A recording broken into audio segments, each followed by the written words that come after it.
we have partners who are owning the customer relationship, and then we have partners who are not, where you own the customer relationship. If the partner has no cost on an ongoing basis servicing the end customer, it's your relationship with the customer, and they have minimal versions of that, they don't need to be paid in years. Ultimately, you control it, at least through controlling the pricing towards it.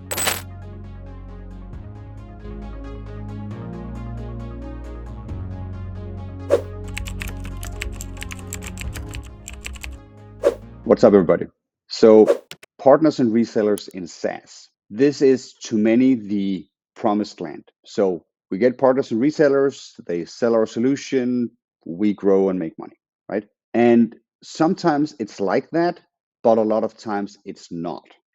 So, I've worked with a lot of clients of mine that use partners and resellers in a lot of different formats. So, I wanted to share with you my thinking on how to structure partner relationships, both on the commissions, but also on the interaction, who does what towards the end customer, and just sort through this and design good, well-functioning partner relationships. And actually, to be honest, a lot of times I kill that channel when I'm working with my end clients because it's just not working out, and they're spending way too much time and effort for a sales channel that just doesn't work. Partners and resellers is not easy to make work for you. I've seen more people fail than succeed in building real partner channels. So in this video, I want to go through a couple of topics with you. First, the 4 types of partners that I see and how they work differently, both from a commercial model, but also a financial model. How to calculate partner CAC, customer acquisition cost, and work with these things. Then how I usually think about designing partner revenue share models, so what percentage of revenue to give to the partner when, and then the financial impact or the valuation and fundraising impact of working with different partners if you're being funded by external capital partners. And then I'm going to wrap that up and let's see what I come up with as final words. Okay, so first off, in my opinion, there are 4 different types, meaningfully different types of partner relationships. So if you have a SaaS solution and you're bringing it to market through a partner, and really a partner can be a partner or a reseller or distributor or system integrator or any of the sort, I usually sort them asking 2 questions. Who has the end customer relationship? So who owns the end customer? Second question, whose brand is on the product, right? So let's say that you own the end customer. You invoice the end customer. You have the ongoing relationship with the end customer, and the brand is yours. It's your product. The partner is just there now as a pure distribution partner. So this could be a system integrator, for example. So maybe you have some piece of software that goes into, an ERP system somewhere, and a system integrator like takes you as a Lego brick, puts you in their project, sells you to the end customer. You now invoice that end customer, does the support and so forth.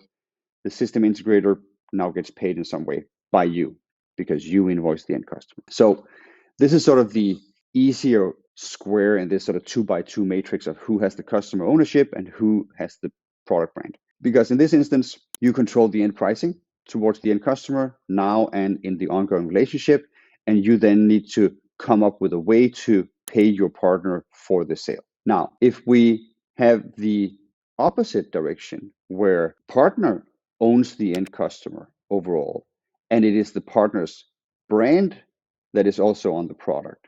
Now you need to ask yourself whether the partner is your customer or if the end customer is your customer. And I would usually argue that now you're actually selling to the partner.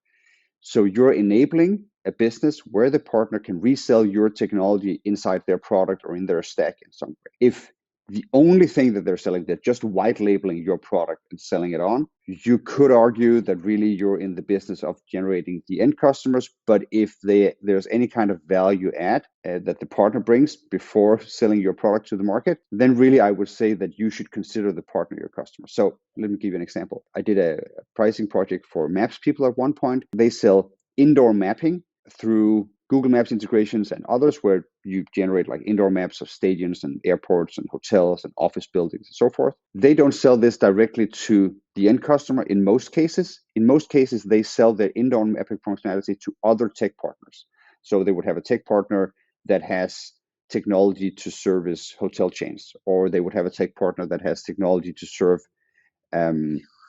indoor offices, corporate offices, and so forth. And they would just provide the mapping functionality to the partner's tech stack and the partner's product.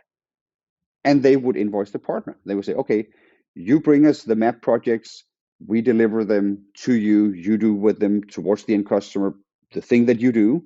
We don't get involved in that. You can, 100x the price or whatever you like. But our mapping functionality is what we sell to you to enable your product.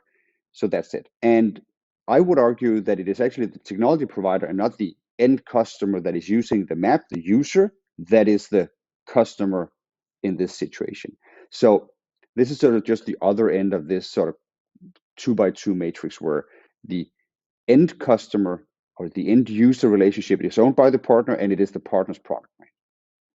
So now if it is, let's say, the partner's product brand, but you actually own the end customer, so you're invoicing the end customer. So let's say that I did a project once for a technology company that provided trading software as a white label solution to banks. And the way this worked was that the bank would white label the solution and send it to their end customers. And when the end customers then would sign up for the trading solution, in the fine print somewhere, it would say that they were now becoming a customer of my client. So in reality, all of the trades happened as a direct sort of formal relationship between the end users and my client, but they really didn't sort of know that unless they really read the fine print. In all respects and purposes and for first level support and so forth, they were a customer of the white labeling bank, right? So the way this works is that whoever owns the brand, the product brand, actually owns the pricing towards the end user, right? So this is, let's say, obviously true in the maps example I just gave you, but it's also true in this example where the white labeling bank now owns the commission rates and all the other pricing towards the end customer. But the flow of money now goes through my client that provides the software solution, and they then keep a predetermined commission before sending over the, let's say, actual top line revenue to the banking partner, to the white labeling partner. So this is what we want to keep in mind, is that the product brand is the one who actually owns the pricing towards the end customer, where in reality, whoever invoices, of course, is the person or the party in this case that actually gets the cash flow first. And then depending on who is owning the product, gets the majority share, and the other party is the one that keeps a commission. So if your partner is actually owning the product brand and you're just there to collect the money, then you could say that you're the partner in this sense. So another example of this are all the food delivery terminals where you are white labeling a solution and you then provide takeaway solutions for restaurants that use your delivery services. A lot of times it's actually the restaurant's brand that is carrying the sale. They control the end pricing of the food and so forth, but you take a commission of the total food order, so 20% or plus delivery or something like that. So we have this with hungry.com and Just Eat and all these similar providers. So they sit in this bucket. So the last square in this 2x2 matrix is the situation where the end customer relationship is owned by your partner, but it is your brand, right?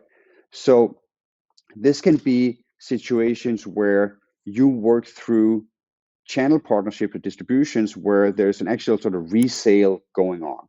So this can be also sometimes software lodged within hardware. So you ship a box to a reseller that then ships a box to the end customer and has that relationship. But it is now the reseller that actually has the relationship, has the server relationship. Maybe they do installation and other things, and they now start to invoice the end customer, their end customer, but with your brand and your product package at the top level. So this has happened, for example, with a lot of IoT projects I've done where different software is shipped out through OEMs, original equipment manufacturers, so industry manufacturers of hardware that owns the customer relationship but uses your software brand as an add-on to their, let's say, larger package. So this can be one of the situations. It can also be a situation where they simply just have existing customer relationships that they own and they ship you through. So again, you own the product brand, so you control the end customer pricing, but in reality, because you actually don't invoice the end customer, this is something that you usually need to agree upon with your partner or your reseller. So this can sometimes happen in two steps. So step one is that you definitely control the pricing towards your reseller. So you're saying, I give you the opportunity to sell this software, but you're going to pay me 100 every time you sell it. And if you then sell it for 110, you make a little money. If you sell it for 90, you lose money. If you sell it for 1,000, you make a lot of money. So sometimes that is how it's done, where you don't control end customer pricing, but you just control the pricing towards your resale partner. Other times you want to control both steps. So you want to say, we have a recommended sales price, which is 200, and you're going to get a fixed commission of 30% out of that, which means that you're going to sell the boxes and send us 140 and keep 60. So a little bit depending on how the actual distribution of the solution is going on. Is it a hardware box? Is it a software? Is it something that is being installed, or is it simply them introducing you to a lead? Determines how that pricing is controlled. But ultimately, you control it at least through controlling the pricing towards the partner. Now, so we have these sort of 4 different boxes. And usually what I see the most of in SaaS is it's our product and brand, and we want to sell it through partners. So either we own the customer relationship directly, or the partner invoices the customer and we then invoice the partner. So it's one of these two. And often actually the clients I work with have both. So it would be, well, in Asia we do this, and in the US we do this. Okay, fair enough. The thinking is the same, however, which is you really want to look at your partner as an alternative to selling the solution yourself, right? So you could go out and sell your software to your end customers. Sure, you could, but there's a reason you want the partners to do it, and the only reason is that it's cheaper, right? Or maybe you don't have the capital to do it, so it's a little bit more expensive to do it this way, but at least they carry the cost and the cash flow is now moved, let's say, down the road on a timeline perspective. So it's financially, not commercially, but financially better, right? So you sort of fund the growth through your partner's profit and loss statement instead of through your own. So maybe it's not cheaper, maybe it's the same or even more expensive to use partners, but at least you don't have to put up with the cash upfront to do it. So it can be sort of a low cash flow model or low capital incentive model for you to actually get some traction in the market. So it's one of those two things. But here's how we usually think about it. So you have a funnel that starts with, let's say, lead generation, lead qualification, demo of the software, an evaluation stage, and then you close the. Okay, pretty straightforward, usually some sort of inbound sales setup. So you should have a pretty good understanding of your customer acquisition cost, your CAC, all the way up through your funnel, right? So let's say that you have a 1% conversion rate across your entire funnel. So when 100 leads come through, at the top end of the funnel, you end up with 1 customer. Let's just put that as an example. And then each of the funnel steps will have different costs attached to them. So let's say that it costs you $100 every time you get a lead. So 100 leads is $10,000. So the lead generation stage is $10,000, right? Then the next step in your funnel is the qualification. So you take 100 leads and then you qualify a bunch of them. Let's say that 20% of them are actually qualified.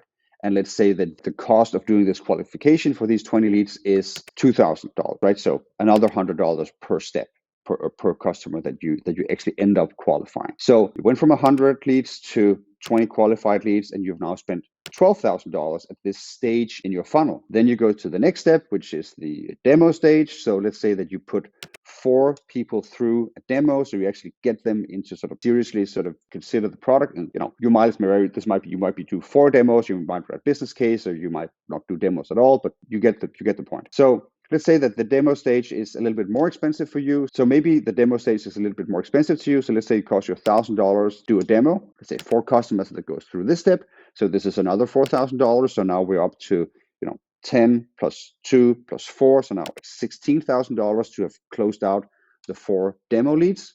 And let's say that then 2 moves on to the evaluation stage where you're in contract negotiation and so forth. And let's say that that's another 3,000, something like that, to move customers through this. And let's say that we actually end up closing 1 customer. So 100 leads turns to 1 customer. And let's say that the final step is another $2,500.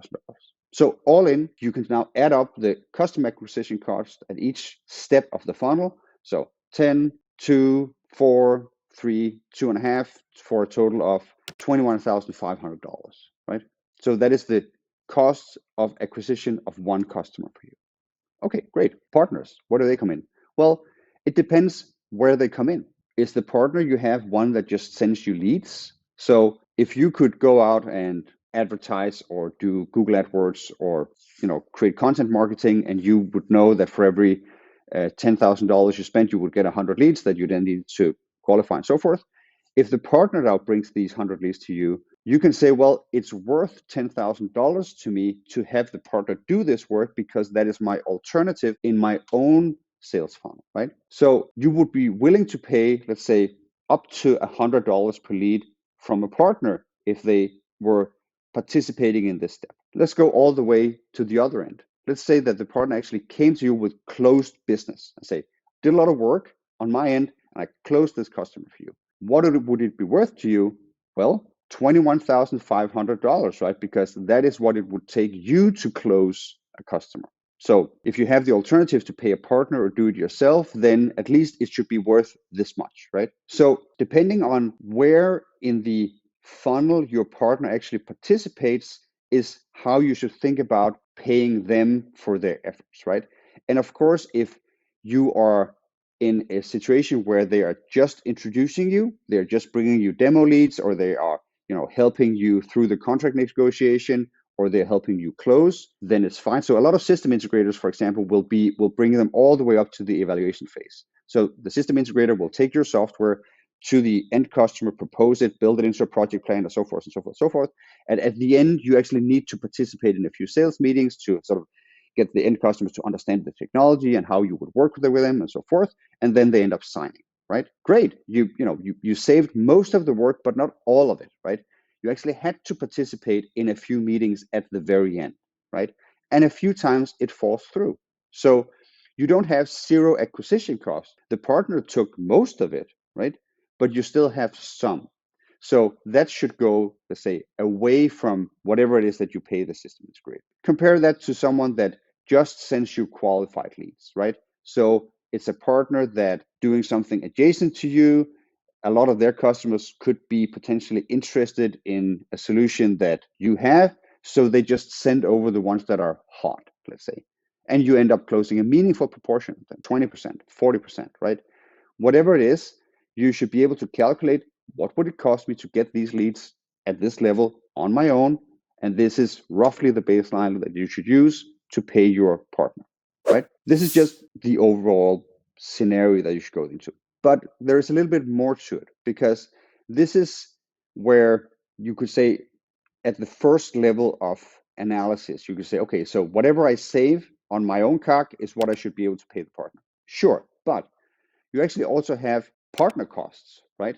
So this is your CAC, let's say, and then let's say this is the commission that you pay to the partner. So the difference here is, the value add of the partner.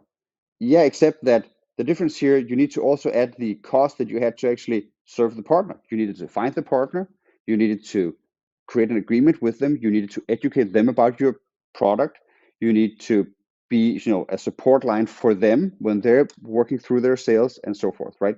So instead of having your own CAC, closing your own customers, your partner now has that CAC, but now you get a different kind of customer acquisition cost by servicing your partner. So you have partner costs.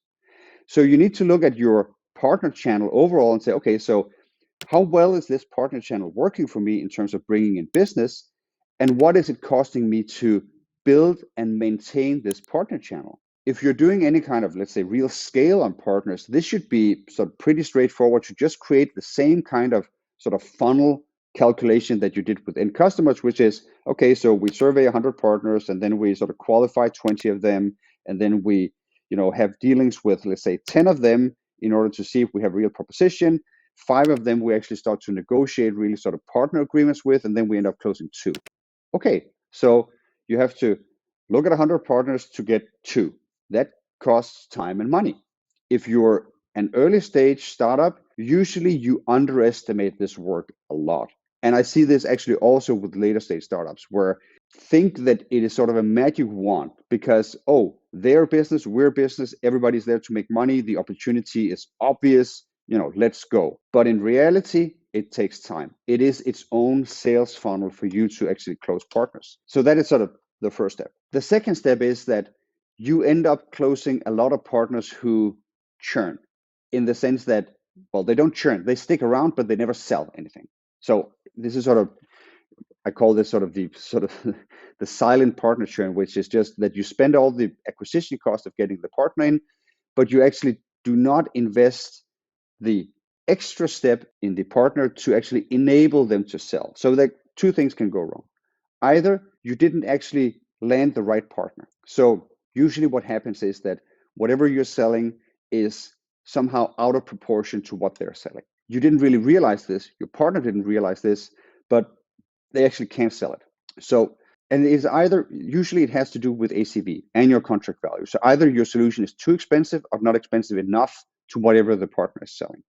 And I see this so many times, even to the degree where I think that, let's say, 3 out of 4 partner agreements I see fail simply because the partner and the software vendor didn't properly align on the sales process towards the end customer and didn't figure out that the partner actually, when it comes down to it, isn't properly incentivized to really sell the solution. So let me give you an example. So let's say that we're working with a system integrator, and the system integrator does IT projects usually worth, let's say, $500,000.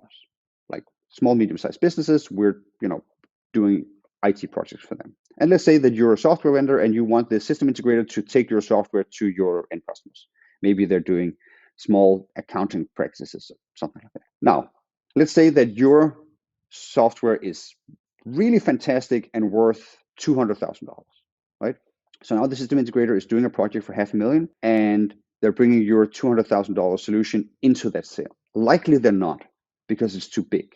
It's 40% of the total sale. So what will happen is that the system integrators who are selling the $500,000 solution are not used to selling 200,000 a year software solutions. It's just a different kind of animal. They're used to selling time and material. They're used to selling, smaller pieces of software that they can stitch together in overall solutions. But this seems sort of big, sort of wholesale solution platformy to the end customer. So they will mention it, but they won't really push it. And the reason they won't push it is that they fear losing the overall sale. They fear that the conversation around their sale becomes a conversation around whether to do the solution sale. And then they would much rather just sell their initial $500,000, right? So they're not going to really push your solution. Another thing is that even if they did, the sales cycle would lengthen. So they would actually increase the CAC of their own solution when trying to bring you in. So they are now sitting in a situation where, okay, so I can take, another 90 days to close my $500,000 sale to get, these 200,000 on, of which I might get 20% and some extra implementation work. Is that worth it in my business where I have a lot of mouths to feed, I have a lot of payroll to make, and I just want this cash to go in now because we have the capacity, so we move forward. So you're too big. Let's reverse it. Your solution isn't $200,000, it's $5,000, right? So now it's sort of 1% of the total sale. So maybe they just want to stitch you in, or maybe they don't, right? But the salespeople, if they can simply just put you in the stack and move forward and the customer just signs off, like nobody's actually going to evaluate your solution compared to other solutions, likely, right? Because you're such a small part of the overall cost that likely you disappear. But maybe at 5,000, if it's recurring revenue, the end customer would notice. But if it's low enough, they won't. But also the salespeople won't really, if there's any kind of friction or effort in bringing you in, like if they actually have to convince the end customer, or it's a little bit sort of off color, the solution that you bring in, they're likely to just say, no, it's not worth it. Like if it increases my sales cycle with just a day, if it reduces my chance of closing the overall sale with anything, if I feel that I have any risk of sounding like I don't know what I'm doing, or if of any of the sorts, it's not worth it to me because I'm selling a 5,000 a year software solution and our commission rate is 1,000 on like 20% of the ARR maybe. So we're now making 0.2% extra on this project by bringing it in. So If it's that low, it really has to be sort of a, I just plug it on, and it has to be so automatic that I don't even have to think about it at all. So you have these two scenarios where your solution is too big or too small, where the salespeople of your partner won't touch it, right? So either it's not worth it to them, or it's too big and too scary for them. So really the sweet spot usually is something between 5 and maybe up to 15% of the total proposition that your partner pushing to market. So if your partner is pushing something to market worth $500,000, your solution price should be 5 to 15% of that price tag, right? So it should be something like 25,000 to 75,000, roughly. Like that usually is the sweet spot where the commissions are good enough that they want to mention it and spend a little time on it, but they're not big enough to really scare the customer away or be sort of too large for their sales reps to be uncomfortable, right? So 10% on a top line impact, so going from 500,000 to 550 is a really good sort of value add for most partners. It's not too scary, it's not insignificant.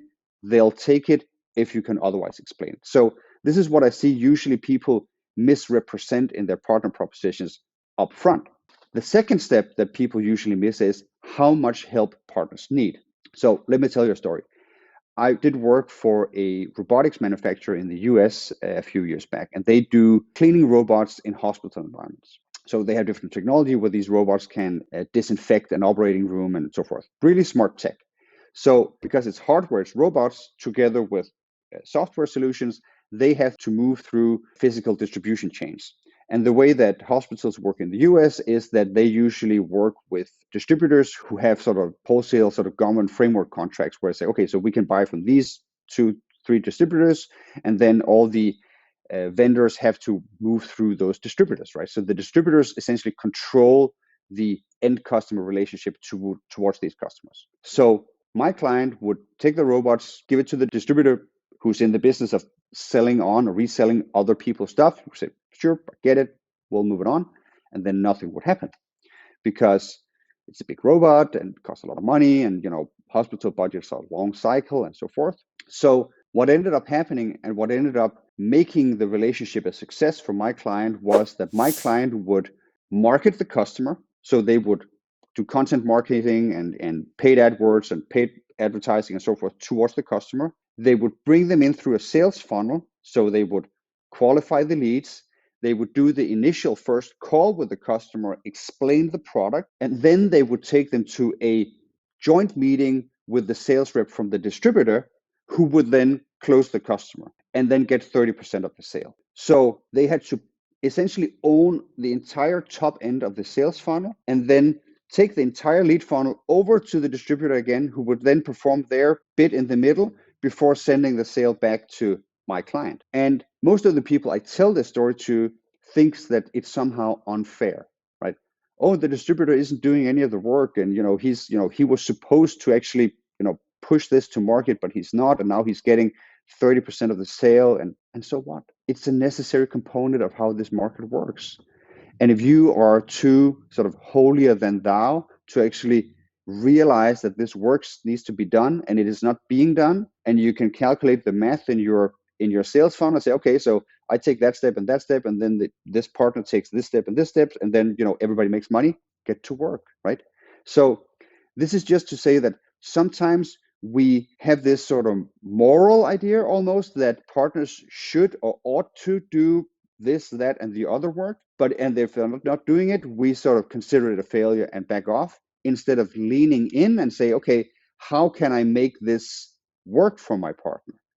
And what most software vendors are forgetting is that the partner doesn't care about you. Like, they're in there to make their own business work. So you really need to sell your partner and make their business fantastic. So if you're not providing them with a relationship that is so valuable, that has so much surplus, where they're like, oh, I just need to push this button and then money flows my direction, why would they do it, right?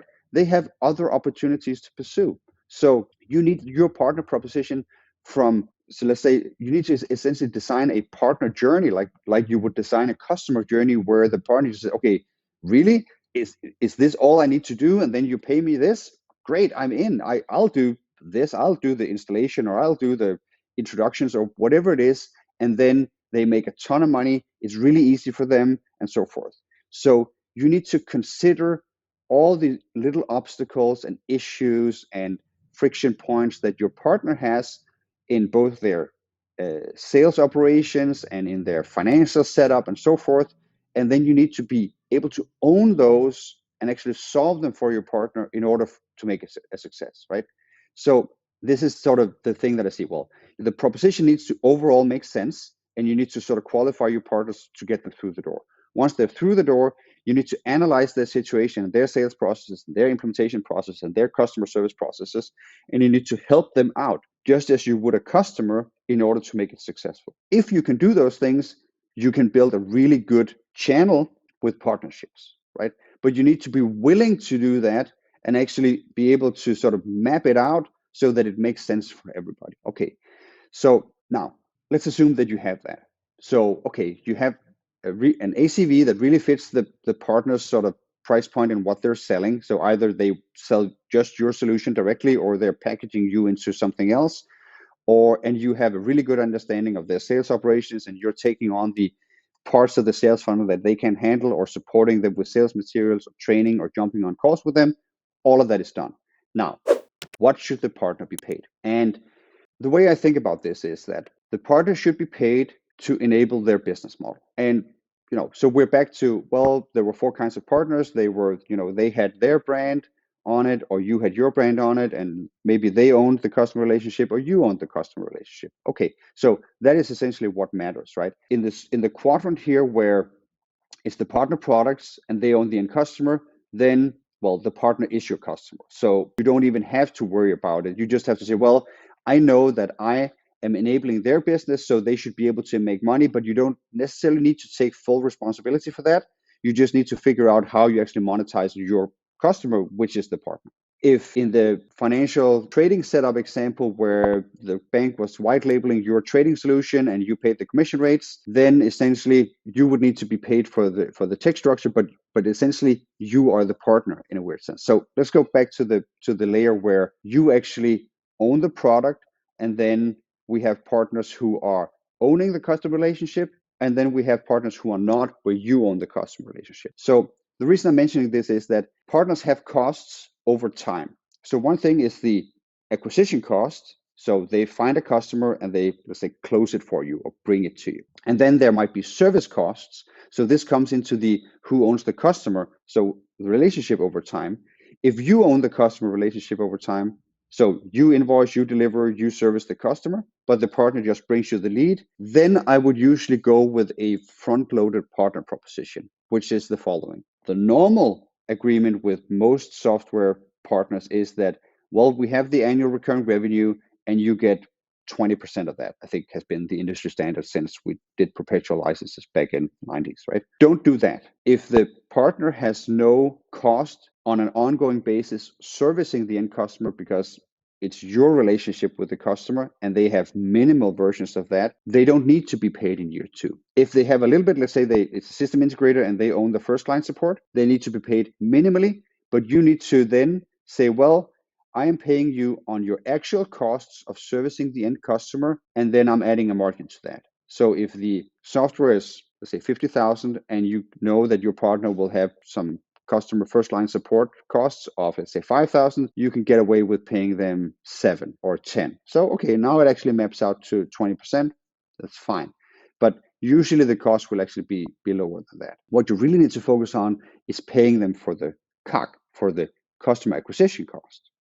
So instead of having a flat 20% year over year over year over year, and especially if you are owning the customer relationship, because then what happens is that hopefully the customer will expand. So the customer will be worth more in year two and worth even more in year three and worth even more in year four. And if it's not because of expansion, then it's because of price increases. So if you do sort of a regular 20% ARR model towards your partners, and they don't really have any stake in the ongoing relationship and servicing of the customer, a weird thing happens with the relationship where the year that the partner is actually paid the least is the first year where they have the most cost through the cost of acquisition, right? Because in year 10, you will have doubled your relationship with the customer and you will have increased prices 50%. So the ARR will be 3x. So If you give them 20% of 50 in year one, it's 10,000. But if you give them 20% of 150 in year 10, it's 30, right? But all the funnel costs, the lead cost, the qualification cost, the evaluation cost, the demo cost, whatever their sales funnel looked like, happened even prior to year one. So you have, with a lot of partner propositions that just gives like a flat share of ARR, you have this mismatch of cash flow where the partner has a large upfront cash investment in acquiring the customer and then gets paid a little now and then more later. So what I would suggest is front load the proposition, pay them whatever, 50% year one. So instead of 10, they get 25 to actually cover the CAC that they had, and then lower the follow on to zero appropriately. If they have no service cost, they have no first line support, they will usually say, well, we have a sales rep, an account manager that like stops by and drinks coffee and tries to upsell them. But so if they own upselling and really owns it, like they really bring expansion upsells to them, well, front load the proposition of all the expansion upselling, but don't give them any part of the recurring revenue. So in most cases, actually, a lot of these distribution partners, they don't really have anything to do with the recurring solution and the recurring costs. So don't pay them for it. Also, they are cash hungry, right? They have a payroll business, meaning that they usually don't have a lot of software so they don't have a lot of recurring revenue. They have talent, so they have people, sales reps, engineers, developers, and so forth, design people that need to be paid now to run projects. So if you front load the proposition and say, hey, you land me this project, I will pay you, let's say, in a lucrative way now, they will usually take that deal over more cash later. Sometimes we run into partners that will tell you that they want to build recurring businesses. But in my experience, if you press them hard enough and make the front loading sweet enough, they will actually take that deal, right? So that is the scenario where you own the end customer relationship and you own the brand.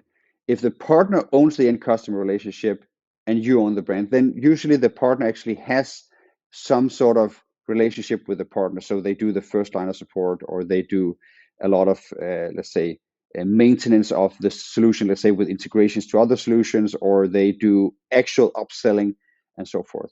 And you need to have the following in mind. What are the costs my partner incurs over time?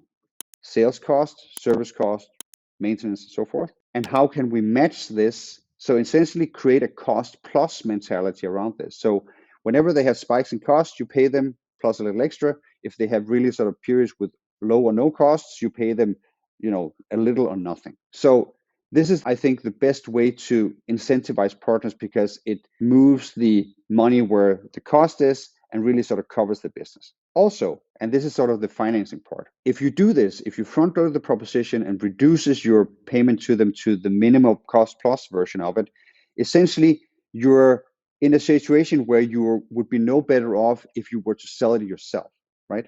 So instead of giving them a long form stake in the recurring revenue, you simply just pay the actual service costs, or you just pay them for the CAC.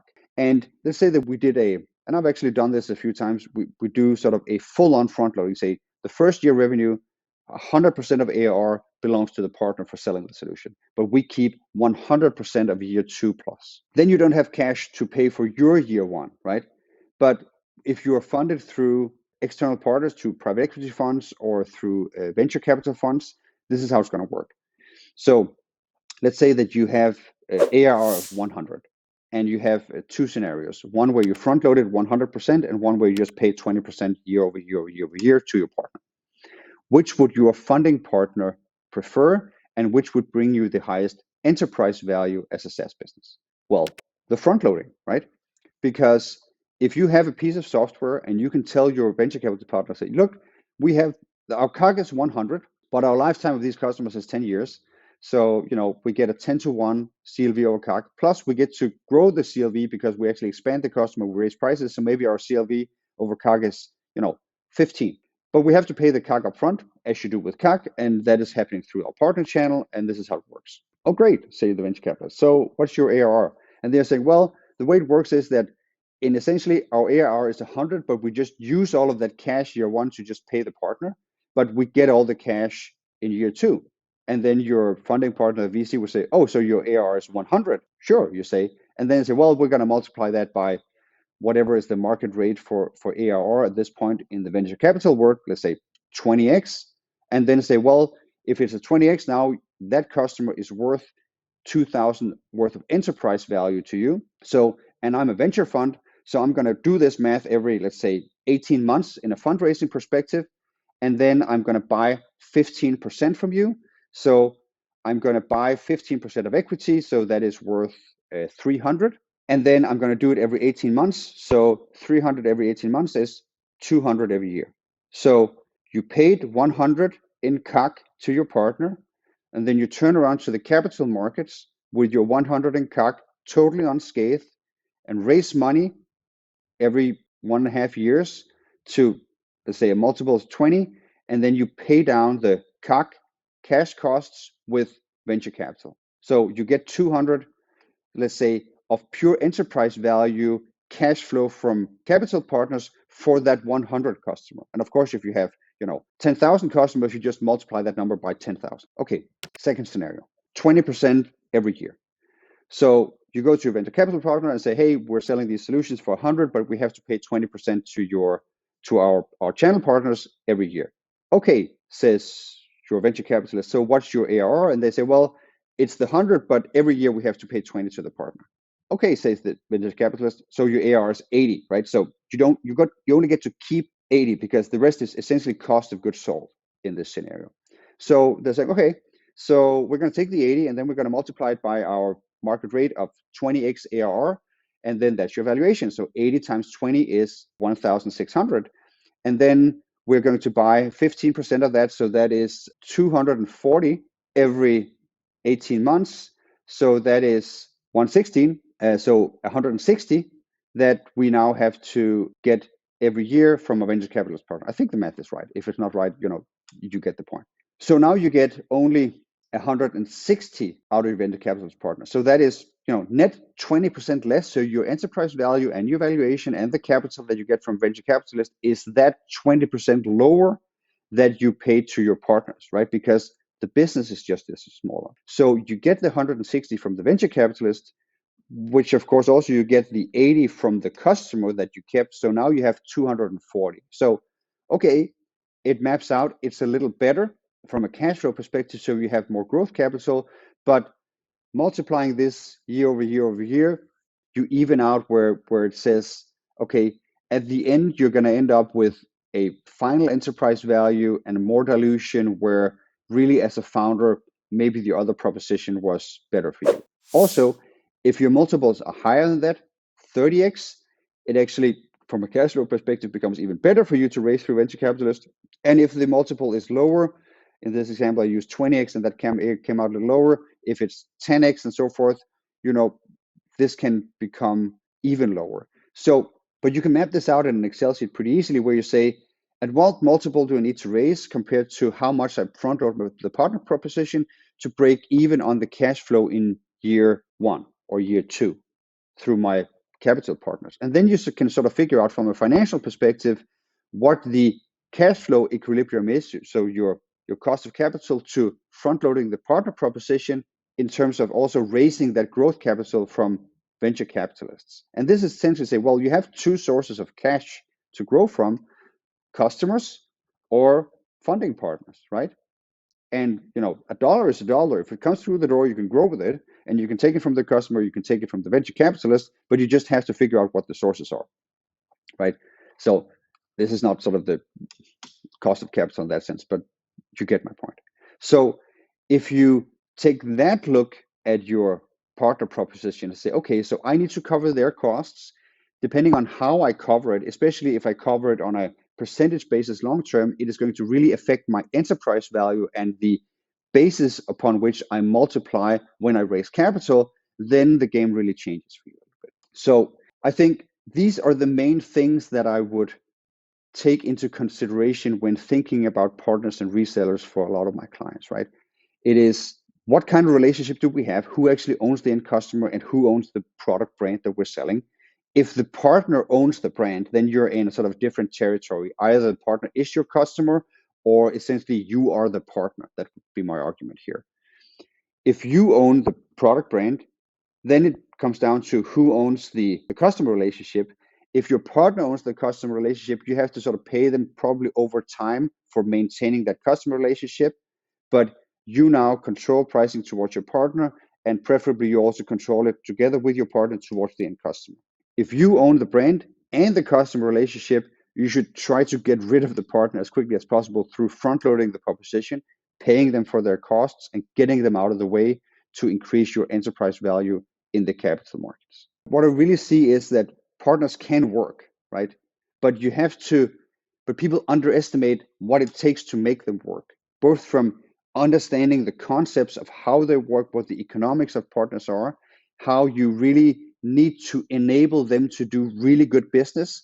You need to iron out all the little obstacles and friction points, and you need to make it a no-brainer. You need to make the partner proposition so good that they would, I think in Alex Hermosa's words, feel stupid saying no, right? They're saying, okay, so I only need to, you bring me you do the advertising, you bring me the hot leads that you already qualified, and I'm just a distributor and I just need to sign it, and then you give me 30% of the cleaning robot, done, right? If you do that, it starts to work, and then you can build on that. And then over time, of course, partners start to work for you, and you have these good relationships just as you would have with good customers. So in a sense, you need to sort of consider them another sort of part of your business that you would develop, just as you would develop sales channels, just as you would develop products. You need to have partners in mind for how do we create good business for our partners? How do we have these relationships? How do we, enable our business off of the back of the value that we create for them?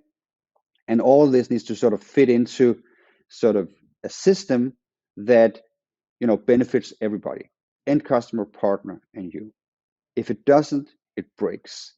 And if you're not sure that it's going to work for you, and you actually have sales, direct sales that works for you now, my recommendation would be to get those really working, like ramping them up, really understanding your own sales process before you try to hand it off to a partner.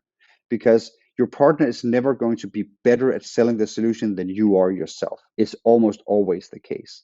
So, and in any case, you will need to be there to help the partner, especially in the beginning, to sell your solution. So yeah, this is just some of the thoughts that I've had, and some of the cases and types of issues I've worked with a lot of my partners, both in Europe, actually, US, Asia. I feel that it works pretty much the same way everywhere. A few differences, but that's sort of it. And I know it's high level, but I hope that I've tried to sort of create a framework where you can apply to your case, and I hope that you get something out of it. I know that this is some of the things that have worked for me with my client work. So yeah, so hopefully you can take it and run with it. Okay, take care, everyone. Bye.